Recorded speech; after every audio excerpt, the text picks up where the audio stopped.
O Senhor esteja convosco. Ele está no meio de nós. Anúncio da boa nova de nosso Senhor Jesus Cristo, segundo Lucas. Glória a vós, Senhor. Naquele tempo, disse Jesus aos seus discípulos: antes que estas coisas aconteçam, sereis presos e perseguidos. Sereis entregues às sinagogas e postos na prisão. Sereis levados diante de reis e governadores por causa do meu nome.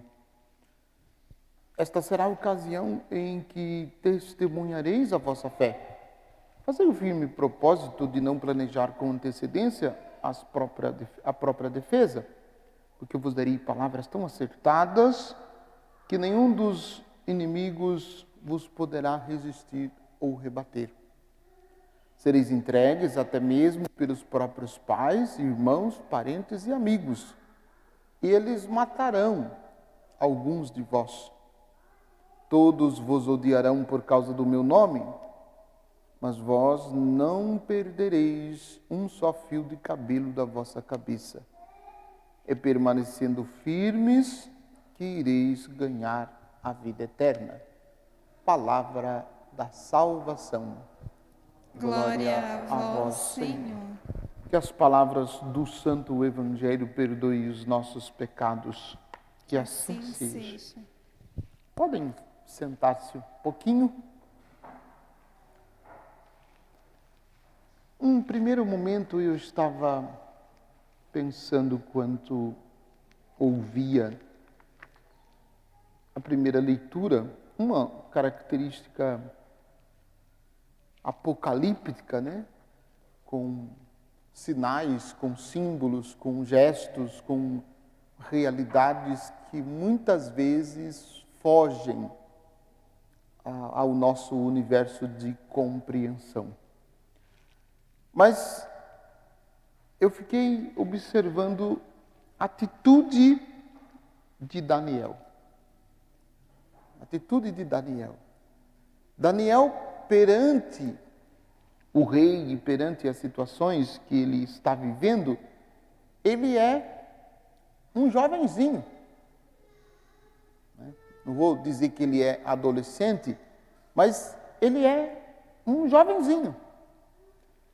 E esta informação é uma informação importante, porque ele, sendo jovenzinho, ele é munido de uma sabedoria, a sabedoria que tem o jovem Daniel para interpretar os sonhos, para dar aos sonhos um significado e para interpretar os sinais com profundidade, é sabedoria de um ancião, é sabedoria de um idoso.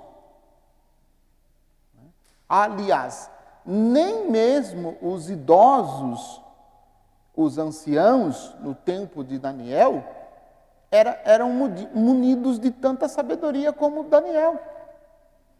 Por quê? Porque é Deus quem conduz o coração do jovem Daniel. E desde criança, desde jovem, desde muito cedo, ele foi treinando a obedecer às leis do Senhor Deus. Portanto, a obedecer ao próprio Deus. E é por isso que ele tem, então, uma sabedoria significativa e que consegue dar explicações às realidades mais complicadas. Ele consegue interpretar o significado dos sonhos mais absurdos. Né? Como o sonho do rei, né, do pai desse rei aqui que está no evangelho de hoje, Baltazar, Nabucodonosor, texto de ontem, que apareceu aquelas imagens, ele viu uma figura humana, mas que era revestido de uma divindade, com partes do corpo de ferro, com partes do corpo de barro, com partes do corpo de metal. Né? Uma figura, como eu disse ontem, uma figura esquisita. Né? E no texto de hoje, ele explica para o rei Baltazar, que é filho de Nabucodonosor, o significado de um sonho e também de uns escritos que o rei recebeu.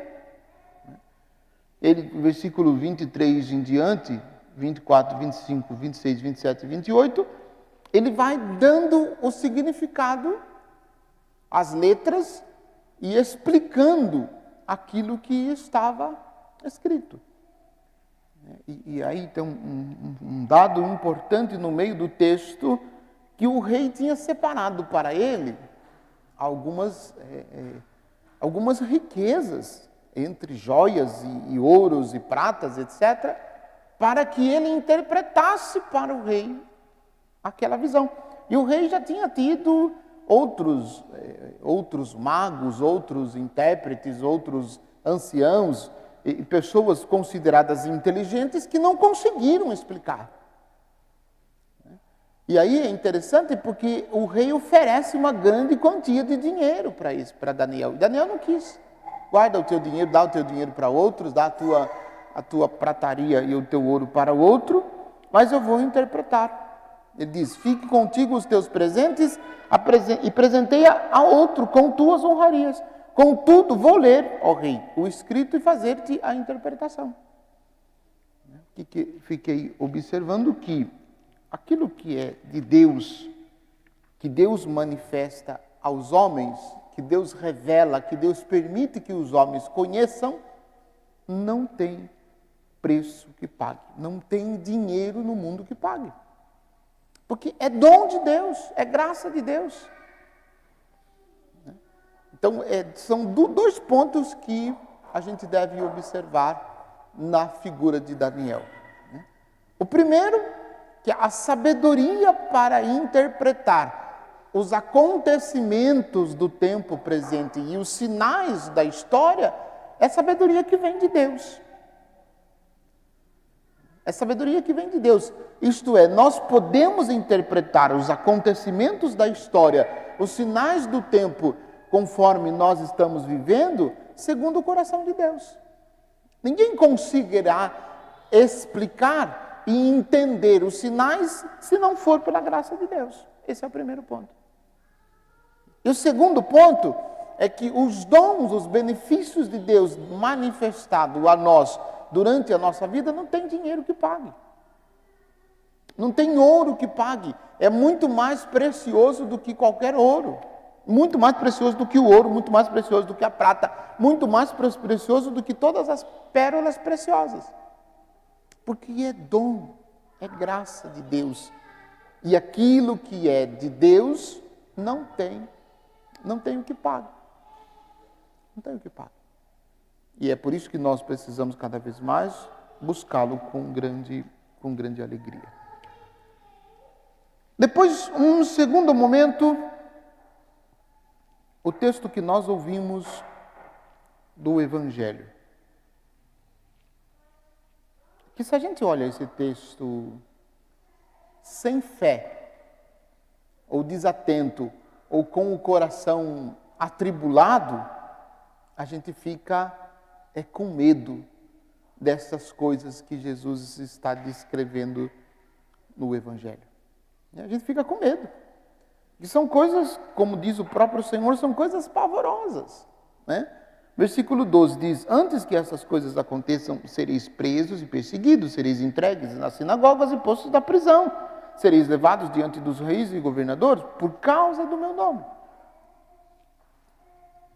Continuando o texto que nós ouvimos no Evangelho de ontem, dos sinais que irão acontecer. E aí Jesus diz que antes que tudo isso aconteça, sereis presos e perseguidos. Nós vivemos hoje, nos dias de hoje, nos dias atuais, por conta das dificuldades da pandemia, mas também por conta de uma crise de fé que a humanidade vive, a gente vive uma situação muito peculiar.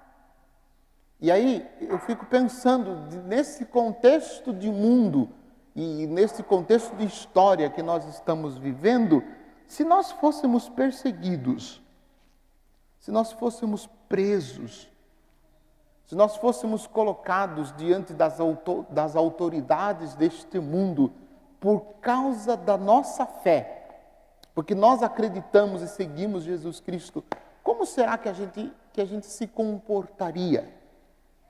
Como será que a gente reagiria? Será que a nossa resposta seria uma resposta de fé convicta em Jesus? Ou a gente, de repente, acabaria negando a nossa fé para salvar a nossa pele, para salvar a nossa vida, acabaríamos negando. Essa é uma realidade que a gente precisa pensar. E o Senhor acrescenta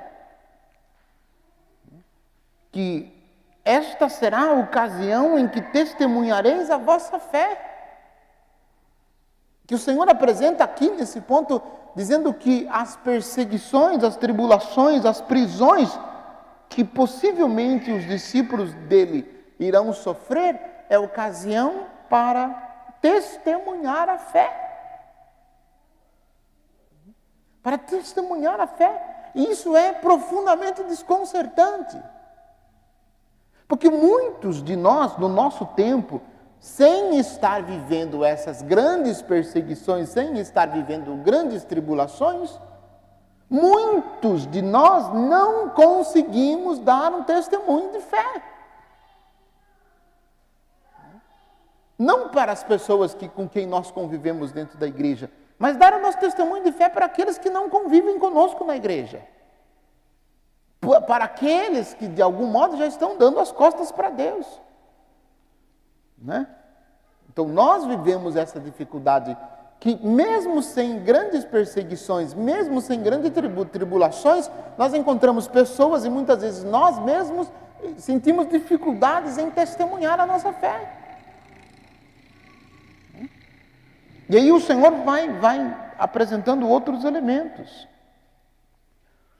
Apesar de tudo, na grande tribulação, nas grandes perseguições, a recomendação de Jesus: fazei o firme propósito de não planejar com antecedência a própria defesa, porque eu vos darei palavras tão acertadas que nenhum dos vossos inimigos vos poderá resistir ou rebater.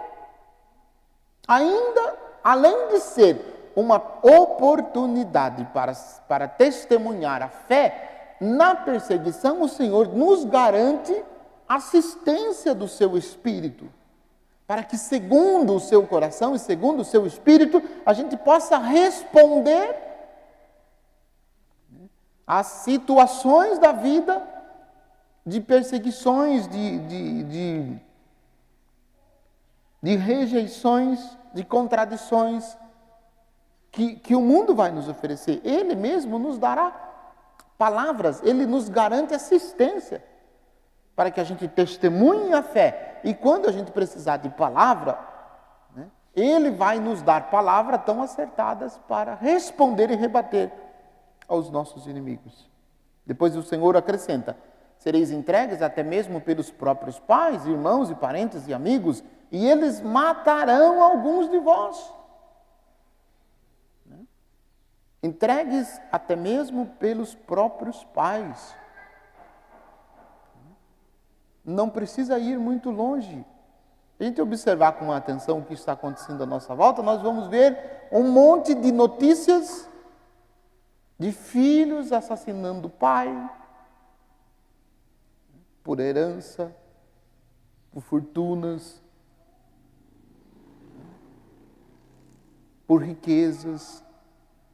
Filhos, filhas e genros, preparando a morte do pai, preparando o assassinato do pai para tomar posse da sua herança.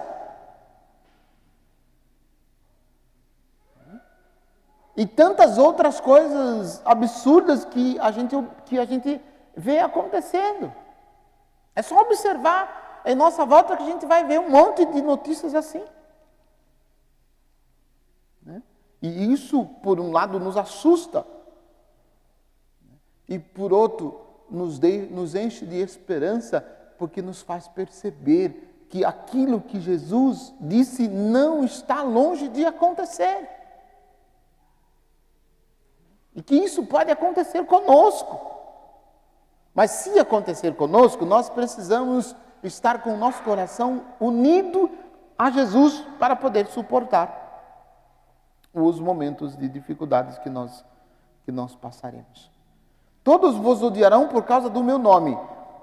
Mas aí o versículo 18 e 19 enche o nosso coração de esperança e nos dá motivos para a gente continuar seguindo. Todos vos odiarão por causa do meu nome, mas vós não perdereis um só fio de cabelo da vossa cabeça. É permanecendo firmes que ireis ganhar a vida eterna. Então, custe o que custar, doa o que doer, nós precisamos manter firmes até a morte. Firmes até a morte. É permanecendo firmes que ireis ganhar a vida eterna. Então, que o Senhor nos dê a graça da perseverança. É certo que nem todos receberão o dom do martírio. Nem todos terão a oportunidade de derramar o seu sangue para testemunhar a presença de Jesus. Mas a todos nós, o Senhor deseja nos conceder a sua graça e a sua força para que a gente persevere, mesmo diante das dificuldades, nos caminhos do Senhor. Que o Senhor nos dê força e perseverança para seguirmos até o fim. Louvado seja nosso Senhor Jesus Cristo, para sempre seja louvado. Caríssimos irmãos,